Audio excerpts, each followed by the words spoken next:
महाराष्ट्राची कुलस्वामिनी आई तुळजाभवानी मातेच्या मंदिरात भाविकांची मोठी गर्दी पाहायला मिळतेय। एकीकडे नाताळ सण तर दुसरीकडे लग्नसराईमुळे राज्यासह तेलंगणा, कर्नाटकसह राज्यभरातून भाविक दाखल झालेत। तुळजाभवानी मातेचा कुलधर्म, कुलाचार, जागर, गोंधळ, अभिषेक, पूजा करण्यासाठी भाविक येत असतात।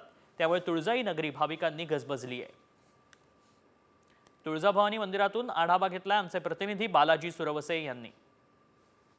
महाराष्ट्राची कुलस्वामिनी आई तुळजाभवानी मातेच्या मंदिरामध्ये भाविकांची मोठी गर्दी होताना पाहायला मिळते। मी आता तुळजाभवानी मंदिर परिसरामध्ये आहे, तर आपण पाहिलं तर अगदी मोठ्या प्रमाणावर जे आहे ते भाविक या तुळजापूरमध्ये तुळजाभवानीच्या दर्शनासाठी दाखल होताना पाहायला मिळतात। एकीकडे नाताळाची सुट्टी आहे तर दुसरीकडे लग्नसराई सुरू आहे आणि त्यामुळे कुठेतरी नवदाम्पत्य देखील जे आहे ती दर्शनासाठी या तुळजापूरमध्ये येताना पाहायला मिळत आहेत। आपण जर पाहिलं तर महाराष्ट्रासह तेलंगणा असेल, कर्नाटक असेल, इतर राज्यभरातून जे आहेत ते भाविक या ठिकाणी दाखल होत असतात।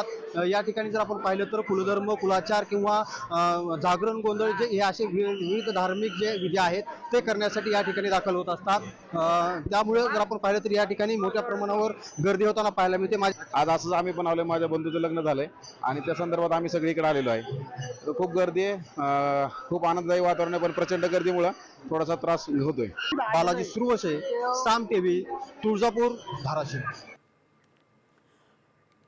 तुळजापुरामध्ये भाविकांची गर्दी पाहायला मिळते। राज्यासह परराज्यातून भाविक मोठ्या प्रमाणावर दाखल होत आहेत। त्यामुळे सध्या मंदिर परिसर, गाभारा आणि मंदिराचा परिसर गजबजलाय।